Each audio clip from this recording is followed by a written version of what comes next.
Pessoal, eu sou o professor Dantas, da Universidade de Brasília. Desenvolvi esse canal aqui para dar suporte ao desenvolvimento das disciplinas na universidade, principalmente nesse período de pandemia, em que a necessidade de atividades remotas impõe a conveniência de nós desenvolvermos outras formas de transmitirmos o conteúdo para vocês. Já que a gente aproveita para desenvolver o vídeo especificamente para as turmas, né? A gente deixa disponível no YouTube, que pode ser útil para outras pessoas que estejam estudando o tema. Se for útil para mais alguém, já vale a pena. Bom, esse vídeo em particular é para a disciplina de Contabilidade de Instrumentos Financeiros. Então, a gente vai discutir ao longo desse semestre especificamente a contabilização de instrumentos financeiros, no âmbito, considerando o espectro de vigência do IFRS 9 e CPC 48. A gente vai discutir a aplicação de forma mais ampla de instrumentos financeiros, não só para entidades financeiras, mas também para entidades não financeiras. Na realidade, quando a gente está discutindo a lógica de instrumentos financeiros, o conceito do IFRS 9 e CPC 48, ele é o mesmo para todas as entidades, né? Então, a gente tem aqui, inclusive nesse canal, alguns vídeos específicos de contabilidade de instituições financeiras, onde a gente, além dos preceitos gerais do IFRS 9, nós discutimos as regras específicas do COSIF, características específicas de algumas transações próprias de instituições financeiras, mas esse vídeo aqui, essa disciplina não é voltada para instituições financeiras, ele é voltado para todo tipo de entidade, inclusive entidades financeiras, mas o conceito é mais amplo, e aí a gente vai direto para o CPC 48 e IFRS 9. Nessa aula de hoje, a gente vai discutir os fundamentos, o basilar do CPC 48 e do IFRS 9. Como é que ele se desenvolve? Como é que ele é estruturado? Onde se quer chegar? Qual é a relevância dele? Em que se insere? E essa compreensão ela vai ser importante para os tópicos seguintes, onde a gente vai discutir classificação, mensuração, reconhecimento, desreconhecimento, a parte específica de derivativos, contabilidade de hedge, e aí por diante, né? Bom, então, para discutirmos a questão dos fundamentos do CPC 48 e do IFRS 9, né, o primeiro ponto é importante a gente discutir o que seria a lógica de instrumentos financeiros. Por que é relevante, por que é importante termos uma norma contábil específica para discutirmos instrumentos financeiros? Isso se dá principalmente pelo fato de que o mercado financeiro, em termos de Brasil e em termos globais, eles estão cada vez mais sofisticados. Instrumentos financeiros que não existiam até ontem, hoje ele já passa, surge um novo desenho, uma nova construção, e a gente tem que ter uma norma contábil que nos permita a produção, a elaboração de informações que sejam úteis aos usuários, que eles compreendam o que efetivamente está acontecendo com aquela entidade. Então, o que a gente tem? A gente tem, se a gente pegar uma questão de cenário, uma rápida evolução do desenvolvimento do mercado brasileiro. Se a gente pensar o que era o mercado financeiro brasileiro dos anos 70, anos 80, para o que aconteceu nos anos 80 e, em particular, nos anos 2000, é uma verdadeira revolução, né? Até os processos, os instrumentos de comunicação que nós temos hoje permitem a transnacionalização dessas operações. É muito comum nós vermos garotos tentando e já lidando com instrumentos mais sofisticados, como criptoativos, coisas dessa natureza. Embora tenha uma discussão se criptativo seria um instrumento financeiro ou não, mas isso a gente vai deixar para depois. Fundamentalmente, o que tem em conta é o seguinte, é que as transações financeiras entre as corporações, entre as instituições, elas estão cada vez mais evoluídas, cada vez mais sofisticadas, com contrapartes nas diversas partes do mundo, e a gente tem que ter uma estrutura normativa, do ponto de vista contábil, que assegure, que produza, que seja um norte para a elaboração, para a produção de informações úteis e confiáveis para os usuários, né? Então, a gente tem essa internacionalização de operações, conceito de gestão das empresas, né? As empresas são cada vez transnacionais, então, alguém está produzindo algo aqui no Brasil, mas está adquirindo algumas peças, alguns componentes da China, dos Estados Unidos, e aqui também está fornecendo componentes para fora. E aí você diz, não, mas isso é uma operação real, não é uma transação financeira. Opa, mas espera aí, quando eu tenho um contrato, alguma relação financeira ali estabelecida, e o IFRS 9 ou o CPC 48 tem que dar respostas para isso, né? A utilização de instrumentos financeiros dentro desse desenho mais global de funcionamento das organizações tornou-se comum, né? Então, eu preciso ter, por exemplo, se eu produzo, um produtor rural brasileiro produz soja, né? Então, mas, por exemplo, ele tem que estar preocupado sobre como é que, assim, ele planta hoje, vai colher daqui a alguns meses a colher. Como é que estará o preço da soja daqui a alguns meses? Ele não planta, a regra geral, ele não procura plantar totalmente no escuro. Ele tem que se proteger sobre se o preço da soja cair no mercado quando ele colher, ele pode ter perdas. Então, ele pode entrar num instrumento financeiro derivativo, por exemplo, e se proteger de uma queda do preço da soja. Quando a gente for discutir um pouco mais para frente a parte de derivativos e contabilidade hedge, isso aí a gente vai explorar mais esses aspectos. Então, é o seguinte, eu posso utilizar um instrumento financeiro para mitigar os riscos que ocorram na minha operação real, né? Então, eu produzo soja, mas se eu não me proteger utilizando apropriadamente instrumentos financeiros, eu posso, mesmo sendo um excelente produtor rural, tendo uma produtividade muito elevada, produzindo soja de boa qualidade, em grande quantidade, eu posso incorrer em perdas porque simplesmente eu não atuei e não me protegi de forma adequada nesse processo. Então, os instrumentos financeiros, eles existem, por exemplo, para dar suporte a esse tipo de produtor, né, ou de agente econômico da economia real. Por outro lado, se esses instrumentos não forem adequadamente utilizados, ele pode levar empresas à falência.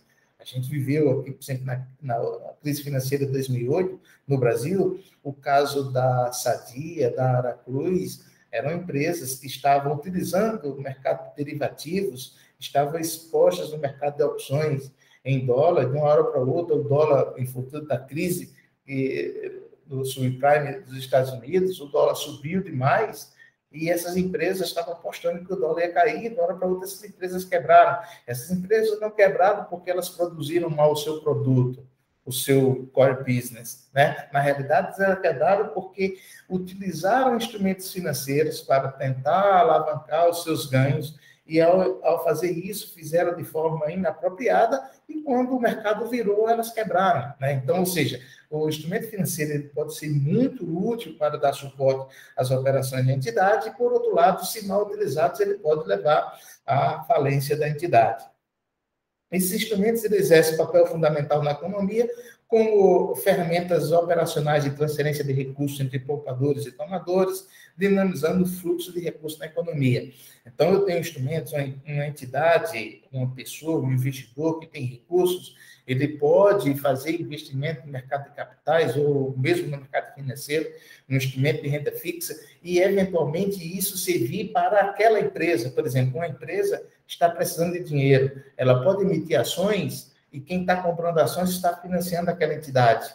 E, por outro lado, aquela empresa, ela pode não emitir ações que ela não quer sócios, ela quer empréstimo, mas se ela for no banco, o empréstimo pode ficar muito caro, então ela emite títulos de dívida, ela emite uma debênture, e quem comprar essa debênture está financiando aquela empresa para alavancar os seus investimentos. Então, assim, os instrumentos financeiros, se adequadamente utilizados, eles propiciam essa transferência de recursos entre poupadores e tomadores de recursos, potencializa o fluxo de movimentação de recursos na economia, dinamizando a economia, gerando, eventualmente, mais riqueza. Então, ela, se adequadamente utilizado, a gente pode ter um efeito extremamente positivo do uso desses instrumentos. É o que a gente vai procurar destacar ao longo de todo o semestre, né? Bom, mas a gente tinha uma norma contábil, ela não nasceu, a contabilidade de instrumentos financeiros não surgiu com o IFRS 9, CPC 48. Na realidade, nós tínhamos uma norma anterior, que era a IAS 39, que no Brasil era o CPC 39 também, nesse caso era o mesmo número, né? E essa norma, ela disciplinava o funcionamento da contabilização de instrumentos financeiros. Bom, existia uma série de críticas à IAS 39. Reza a lenda, um colega que fala isso, que diz o seguinte, que uma vez esses caras, consultores que dominavam a contabilidade de instrumentos financeiros como ninguém, um dia falando com alguém e perguntou, olha, e aí, como é que está? O que é que você está entendendo? Está fácil? Aí a pessoa disse que, olha, tenho muitas dúvidas sobre a S39, né? E ele disse, olha, o primeiro caminho para você estar certo, né? Porque se alguém disser que conhece o IAS 39, a pessoa está mentindo, porque ninguém conhecia o IAS 39 na sua completeza.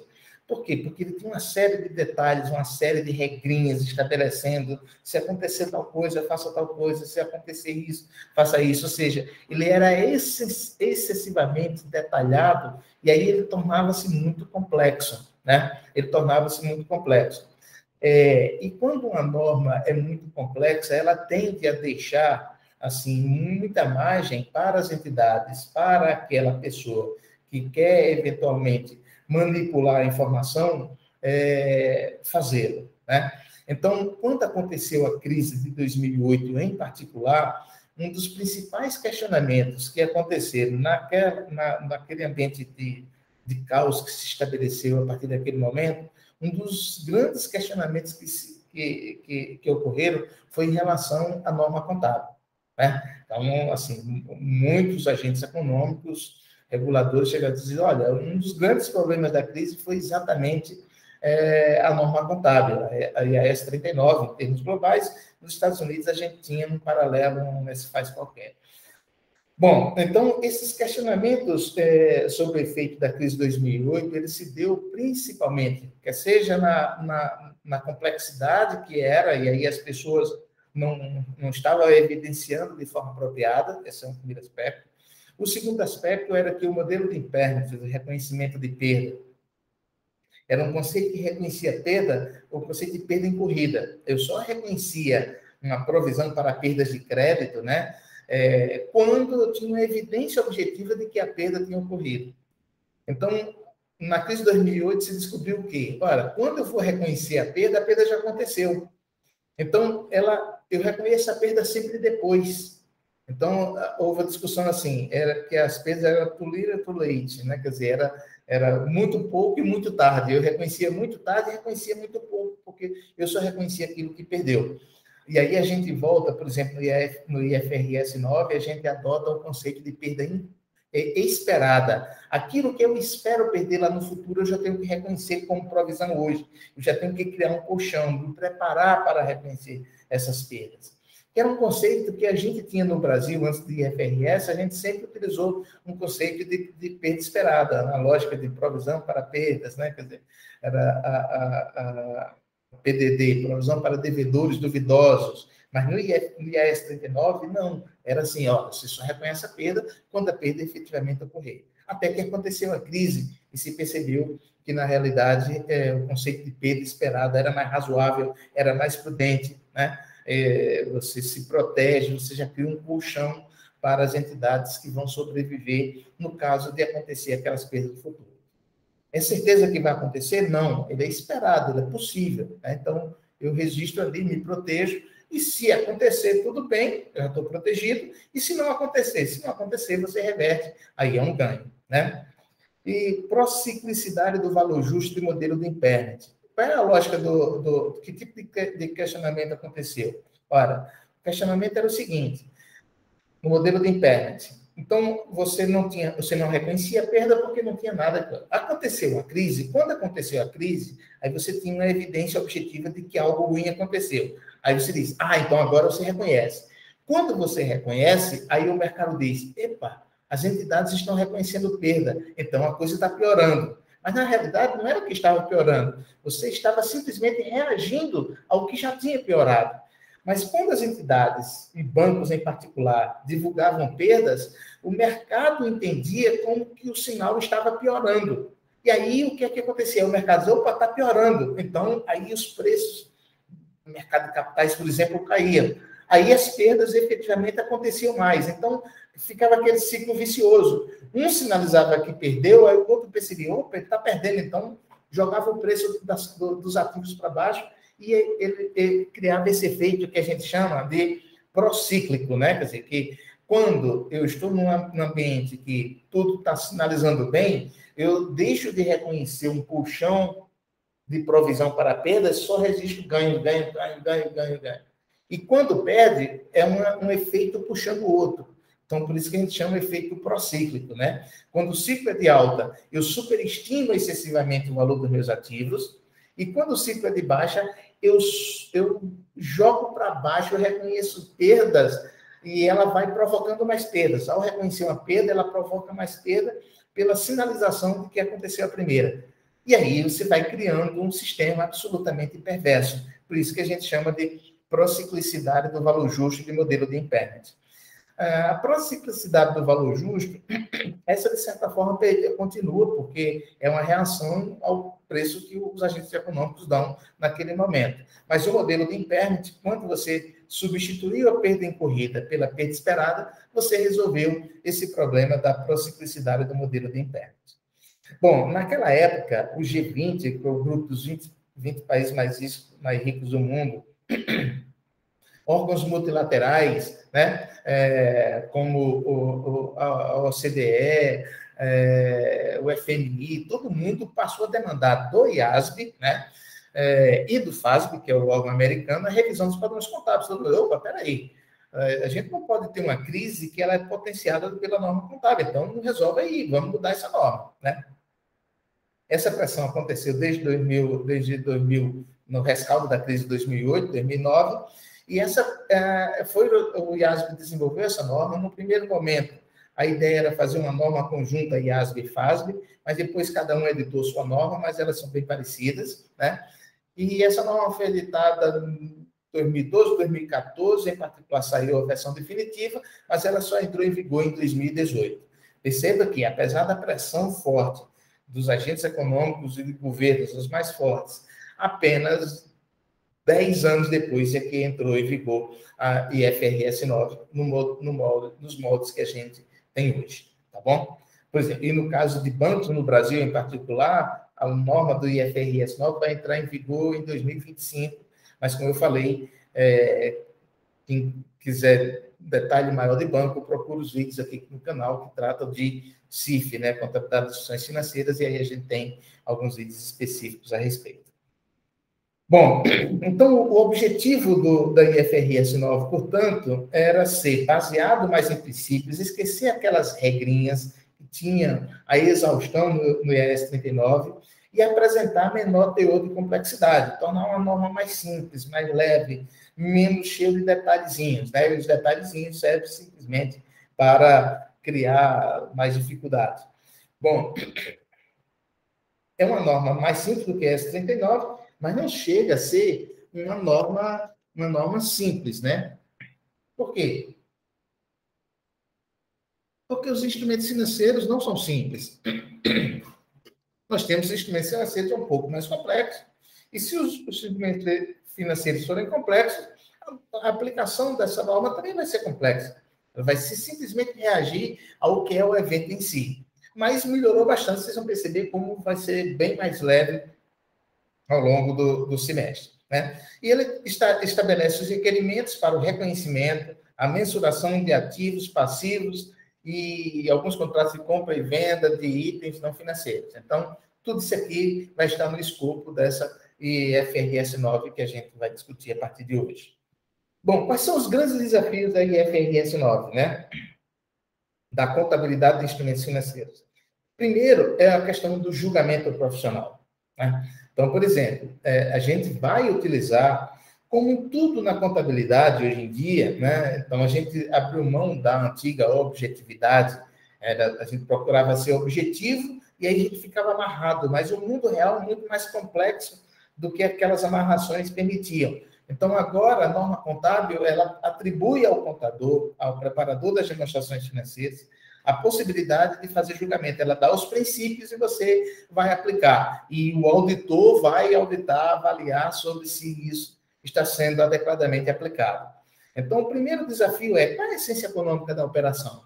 Então, se você não entender o que é a essência econômica daquele instrumento financeiro, o que aquele instrumento financeiro você não consegue aplicá-lo, né? Então, claramente isso aqui é meu primeiro papel para decidir como é que eu vou fazer a contabilidade do instrumento financeiro, é entender o que é aquele instrumento financeiro, o que ele reporta, né? O que ele representa. Então, eu tenho que entender a essência econômica da operação.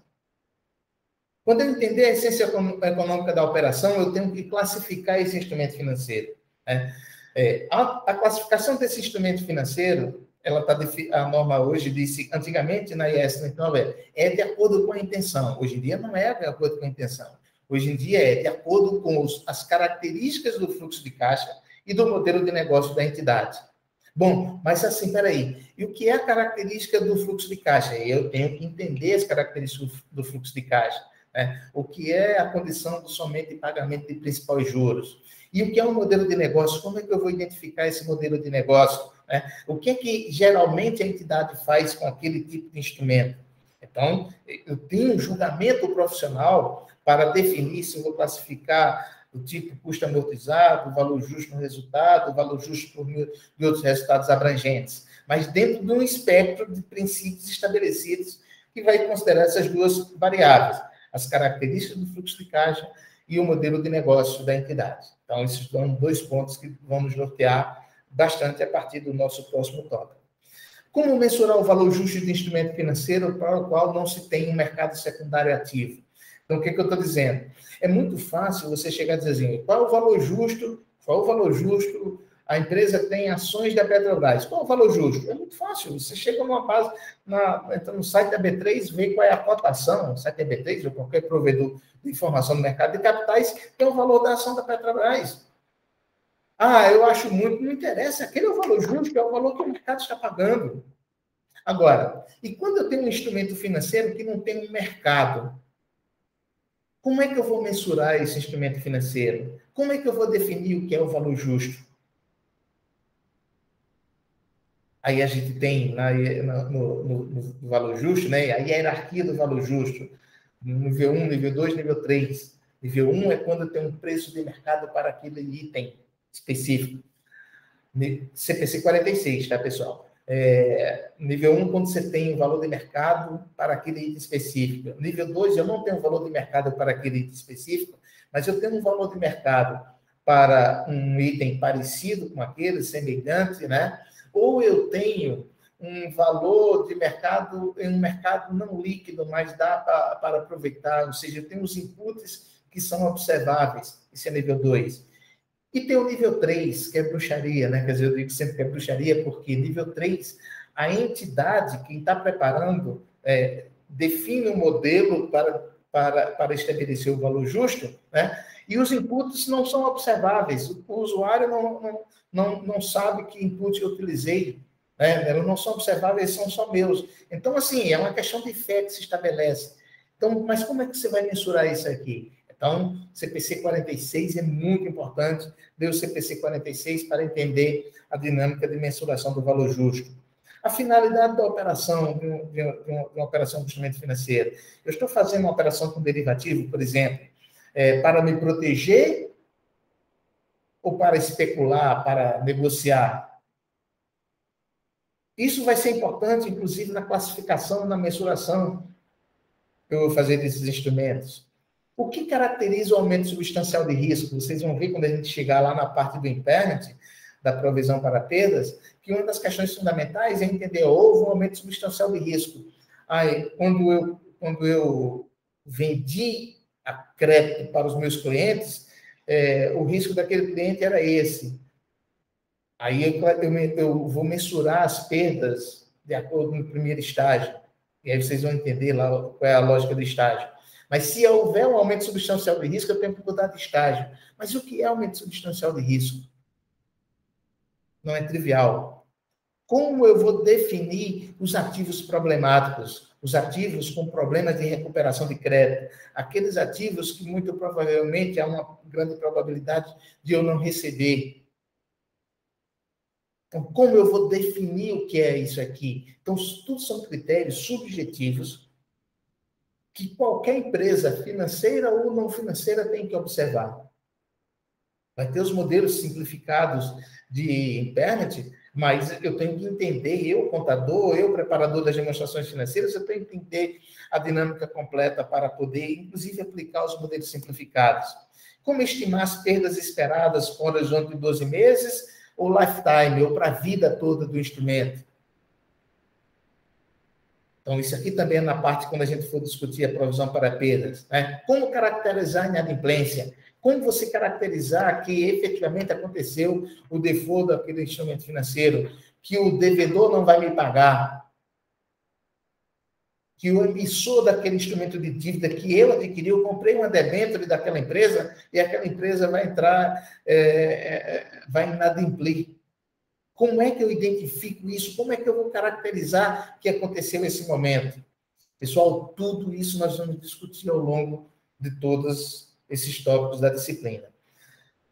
Necessidade de compreender as características operacionais das transações, né? Aquele primeiro tópico, inclusive, reforçando aqui, se eu não entender a operação, eu não consigo fazer adequadamente a contabilização dela. Complexidade de alguns instrumentos. O contador deve ampliar conhecimento. Eu tenho, olha só, a empresa está fazendo determinadas operações, digamos, de derivativos. Está fazendo com que propósito? Está fazendo com que objetivo? Eu tenho que entender aquelas operações. Eu, contador, tenho que entender aquelas operações para definir como é que ela vai ser contabilizada, a prerrogativa da contabilidade de RET que a empresa tem. Vale a pena usar ou não vale a pena usar? Nesse contexto todo, é fundamental considerar os efeitos contábeis ex ante. Quando eu vou definir como é que vai ser a contabilização, eu tenho que entender ex ante os efeitos que aquela decisão de classificar de uma forma ou de outra, aquela decisão, tudo, como é que ela vai acontecer. Não é raro, pessoal, hoje em dia, isso é tão relevante, que antigamente, nas grandes corporações, o pessoal da área de risco, da área de vendas, eles decidiam uma coisa, lançavam um produto, começavam a vender e mandavam para a contabilidade simplesmente contabilizar. Hoje em dia não pode fazer isso. Hoje em dia a contabilidade tem que estar antes. Até porque, às vezes, a regra contábil vai definir, peraí, vocês estão pensando, você sabe o que vai acontecer? Se você lançar a operação desse jeito, a contabilidade vai ter que dizer isso aqui. É o resultado que vocês imaginam? Então, o contador, ele não é aquele sujeito que está simplesmente recebendo as informações sobre transações que já foram realizadas. Ele está na linha de frente, participando do processo da estruturação das operações e do desenho de como o resultado dessas transações serão comunicadas aos usuários. Se não fizer assim, pessoal, o alinhamento do IFRS 9 com o modelo de negócio da entidade é absoluto, é brutal. Portanto, o modelo de negócio tem que ouvir a contabilidade tem que estar para e passo com o que está sendo na área que o negócio está produzindo.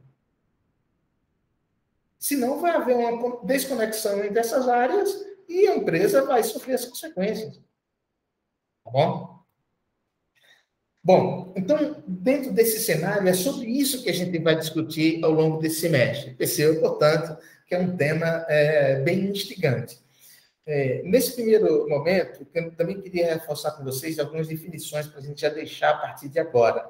Primeiro, a gente fala o que é instrumento financeiro. O que é um instrumento financeiro? Então, a gente vai fazer por etapas. O que é um instrumento financeiro? Instrumento financeiro é um contrato que dá origem a um ativo financeiro para uma parte e a um passivo financeiro ou instrumento patrimonial para outra parte. Olha só, é um contrato, pressupõe duas partes. Se uma entidade tem um ativo financeiro, obrigatoriamente a outra parte tem uma obrigação financeira, que é um passivo financeiro, ou a obrigação de entregar instrumento patrimonial. Se entregou. Tá, ó. Não tem outro jeito. Eu não posso ter um ativo sem ninguém ter a obrigação de me dar algo. Um fluxo de caixa específico. Então, essa é a primeira parte. Parece elementar, né? Mas essa é uma lógica de apresentação que a gente vai... Então, primeira coisa. Então, o instrumento financeiro, eu tenho um ativo e tenho um passivo, o instrumento patrimonial da outra parte. Bom, até aqui tranquilo. O que é um instrumento patrimonial?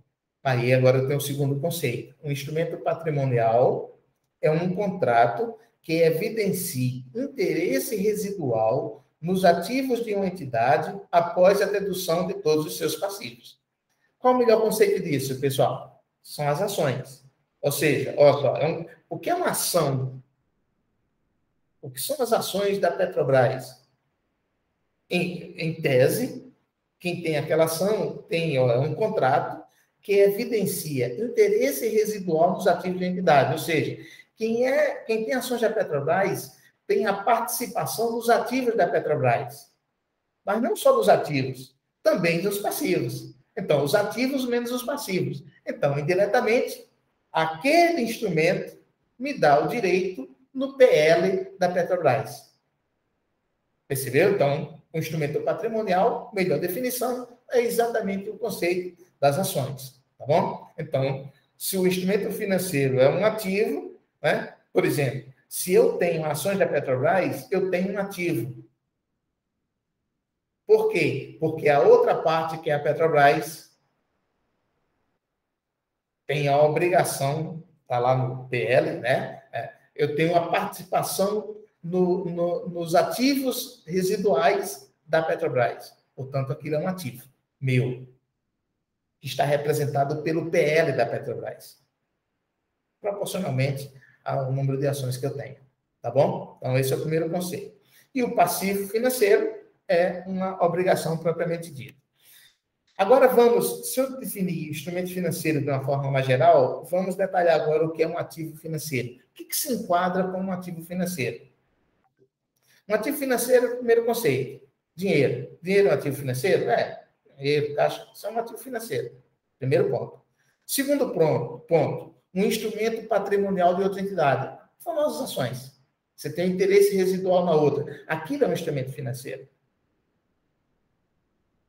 A participação que você tem em outra entidade é um instrumento financeiro. Te dá o direito de ter os ativos residuais daquela outra entidade. Então, isso é um ativo seu. E é um ativo financeiro. Outro, direito contratual de receber dinheiro ou outro ativo de outra entidade. Então, se eu vendi, digamos, a minha empresa produz caneta, vendeu caneta a prazo para o cliente X, eu tenho o direito contratual, em função da venda, de receber dinheiro ou outro ativo financeiro daquela entidade. Em tese, dinheiro. Mas ela, por exemplo, eu posso negociar, ela me pagar títulos do Tesouro Nacional que ela tem. Por exemplo. Isso é um ativo financeiro. Isso é um ativo financeiro. Direito contratual de trocar ativos financeiros ou passivos financeiros com outra entidade, essa aqui é interessante, em condições potencialmente favoráveis à instituição detentora desse direito. Então, olha só, eu tenho o direito de... esse papel. Olha só, digamos que eu tenho esse contrato que me dá o direito de te vender soja não tenho nem a menor ideia do preço, mas digamos que seja R$1.000 a tonelada de soja. Faz de conta que é. Então, eu tenho o direito de vender 100.000 toneladas de soja a R$1.000. E o preço da soja no mercado está valendo 900. Esse papel dá o direito de quem tiver com esse papel de vender soja a 1.000. e a soja só vale 900. Esse papel vale ou não vale dinheiro? Isso aqui é ou não é um ativo? Então, esse papel que me dá o direito de trocar ativos ou passivos financeiros por outra entidade em condições potencialmente favoráveis, isso é um ativo. Isso é um ativo. Eu tenho o direito, eu fiz um contrato com você, eu tenho dólares, eu vou vender dólares a você. E eu tenho um contrato que me dá o direito de vender dólar, eu tenho um contrato a você, eu vou te vender dólar a R$10. E o dólar, digamos, está a 6. Esse contrato que me dá o direito de vender dólar a R$10, vale ou não vale dinheiro? Isso é ou não é um ativo? Ele me dá o direito de receber R$4 a mais por cada dólar. E você tem a obrigação de me dar mais R$4 por cada dólar que você vai comprar de mim. Portanto, você tem um passivo, portanto, eu tenho um ativo. Esse papel aqui vale 4. Os dólares valem 6. Você vai me dar 10 para receber só 6. Portanto, antes de fazer a liquidação da operação, você já tem um passivo de 4. Certo? Então, isso aí é a troca vantajosa, né? E ele pode ser um ativo financeiro, pode ser um contrato a ser, ou que possa ser liquidado com o instrumento patrimonial da instituição. Algo que possa ser liquidado com o instrumento patrimonial da instituição. Então, é um ativo financeiro também. Tá bom? Então, essa aqui é a lógica de ativo financeiro. E o que é passivo financeiro? É meio inverso. O que é um passivo financeiro? Quando alguém tem a obrigação contratual de entregar dinheiro ou ativo financeiro para outra entidade. Por exemplo, aquela entidade que comprou as canetas que eu vendi, ela tem um passivo financeiro, porque ela tem um contrato que assumiu a obrigação de me entregar dinheiro, ou qualquer outro ativo financeiro, se for o caso. Portanto, aqui é um passivo. Ou ela tem a obrigação de trocar ativos ou passivos financeiros com outra entidade em condições potencialmente desfavoráveis a ela. É um passivo. É a história do dólar a R$10 quando o dólar só vale 6, por exemplo. E é um contrato a ser ou que possa ser liquidado com o instrumento patrimonial da instituição. Então, o que a gente tem aqui? A gente tem meio que um espelho entre ativos e passivos, tá bom? Ó, ativos e passivos. Bom, então, definimos o que é um instrumento financeiro, o que é um ativo financeiro, o que é um passivo financeiro, o que é um instrumento patrimonial. Temos o último tópico, que seria a parte de derivativos, que é a parte final da nossa disciplina. A gente vai trabalhar muito com derivativos e contabilidade de hedging, onde esses conceitos serão muito importantes, né? Então, o que é um derivativo? Derivativos são instrumentos ou outros contratos com as seguintes características. E tem que ter todas essas características. Primeiro, o seu valor se altera em resposta à mudança de uma taxa de juros especificada, do preço do instrumento financeiro, do preço de commodities, de taxa de câmbio, de um índice de preço ou taxas, de rating de crédito, ou índice de crédito, ou outras variáveis selecionadas no caso de variáveis não financeiras não relacionadas a uma parte do contrato. Então, é o seguinte, o que é que eu estou dizendo? Que o derivativo, por exemplo, lembra que eu tenho um contrato que me dá o direito de vender dólar para você a R$10? O valor desse contrato, o dólar está a 6. Quanto é que vale esse contrato? Vale R$4 por cada dólar. Mas se o dólar subir de 6 para 8, quanto é que vale esse papel? Vale R$2. Ou seja, o valor desse papel, ele se altera em função de alterações no preço do dólar. Tem algo que a gente chama que tem um ativo subjacente. Qual é o ativo subjacente? Seria o preço do dólar. Mas ele poderia ser uma taxa de juros, ele poderia ser um preço, uma taxa de câmbio, ele poderia ser um índice de preço, poderia ser qualquer coisa. Eu só crio uma referência, mas a gente vai discutir isso bastante lá no futuro, tá bom? A gente vai ter tópicos específicos para explorarmos essa questão de derivativos. No primeiro momento, eu só quero distinguir que o conceito, muitas vezes a gente fala, instrumento financeiro, a pessoa liga, não, instrumento financeiro é derivativo. Não, instrumento financeiro é muito mais do que derivativos. É caixa, é um contas a receber, é um contas a pagar, isso é um instrumento financeiro. Derivativos é talvez os instrumentos financeiros um pouco mais sofisticados, só isso. Né? Então, o valor se altera em função de outro ativo, não requer investimento inicial líquido, ou requer um investimento inicial líquido menor do que seria necessário no caso de outros contratos com respostas similares, ou seja, eu posso, um derivativo geralmente é o que, assim, tem duas partes, né? Uma tem medo que o dólar suba, outra acha que o dólar vai cair. Pronto. Um tem medo que sobe, outro tem medo que caia. E aí uma aposta trava aquela operação. Ou seja, não se requer que você compre, invista 100 mil dólares a 10 reais, daria 1 milhão. Você não precisa colocar 1 milhão ali. Você simplesmente define quanto é que vale esse contratinho, né? Então, de certa forma, tem uma estimativa de como é que vai se comportar o dólar no futuro, e aí se define o valor desse contrato. Ele é um valor residual, um valor relativamente pequeno em relação aos 100 mil dólares que estão sendo transacionados ali, tá bom?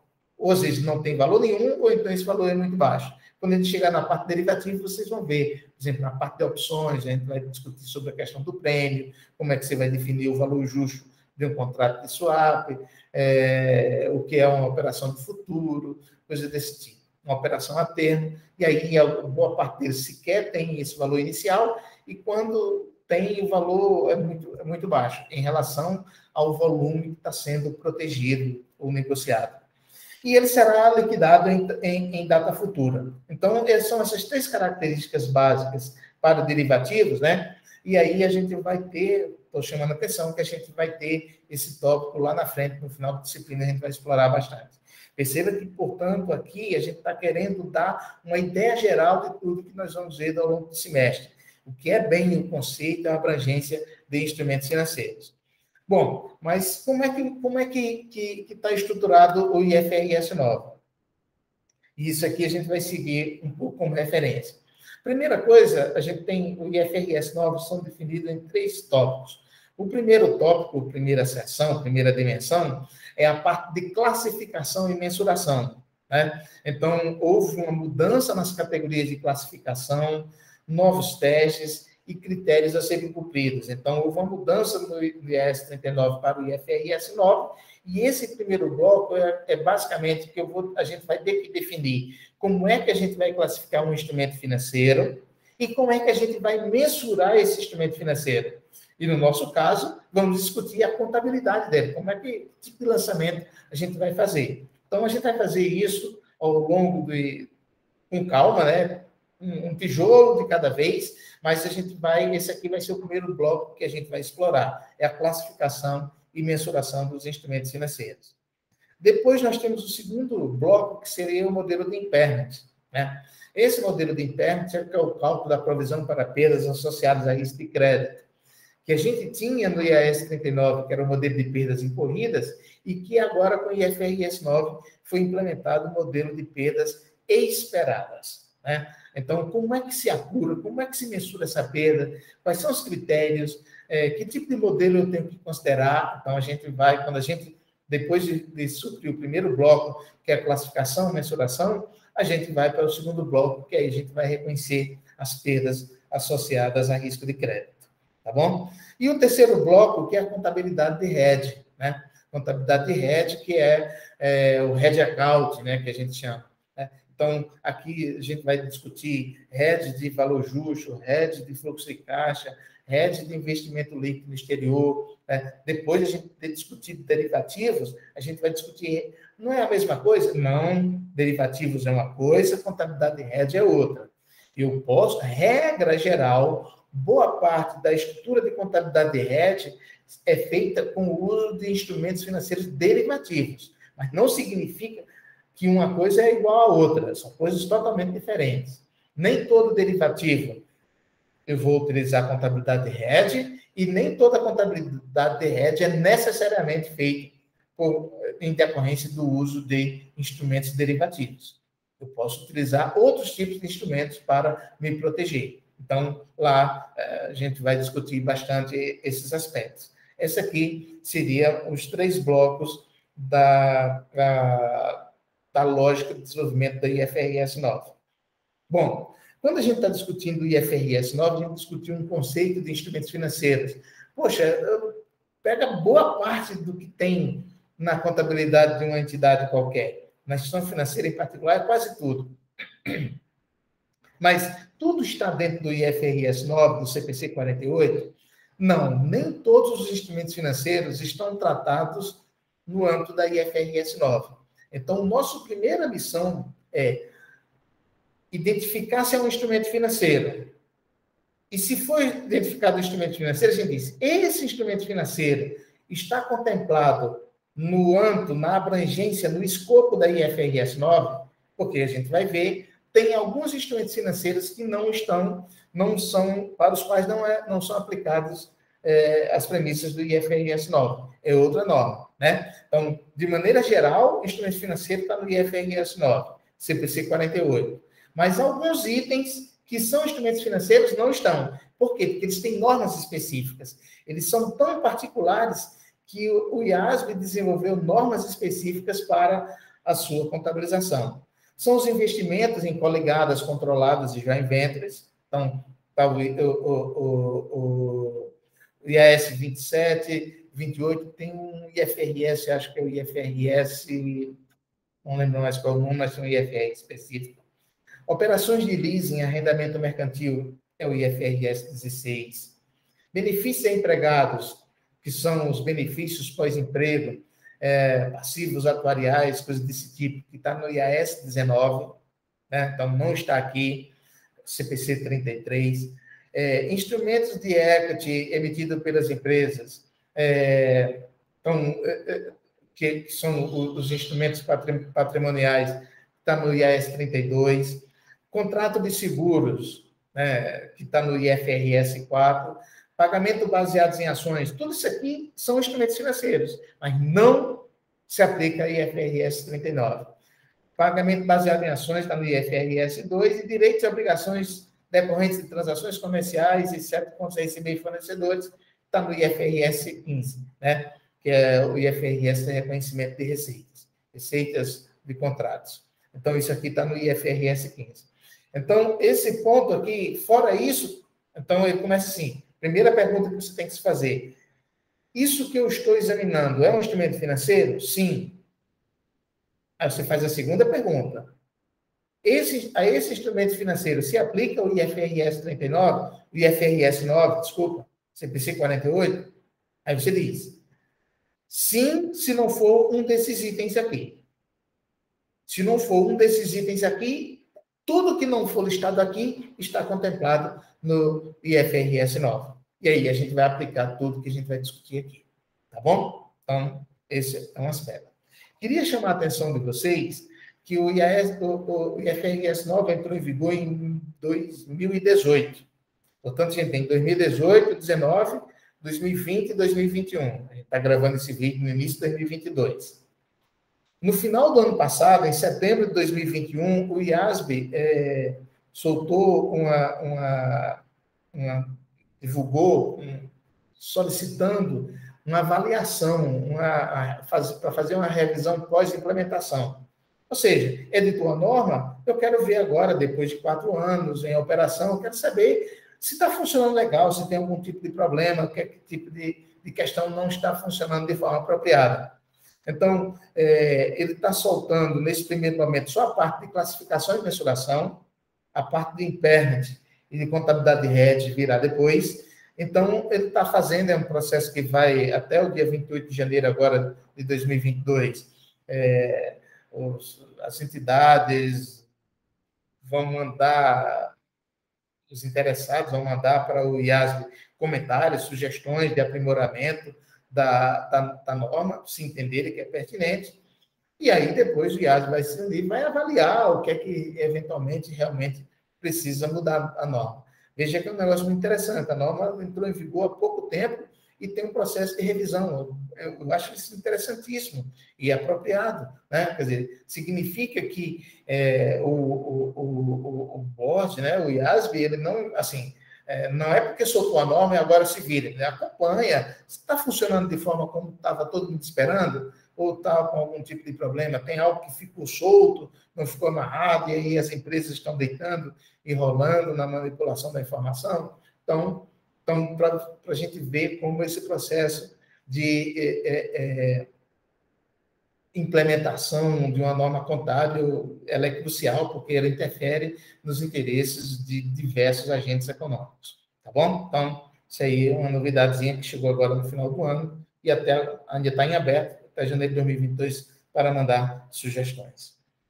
Bom, pessoal, esse aqui é o primeiro vídeo só no conceito mais geral do IFRS 39. Isso aqui para a gente lembrar, time do povo, né? Quer dizer, a referência, a identidade que o Corinthians tem com o povo brasileiro, a gente vai sempre resgatar esse aspecto, dada a importância que se tem.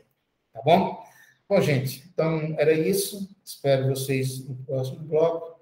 Próximo tópico, a gente já vai falar sobre classificação e mensuração. Até a próxima.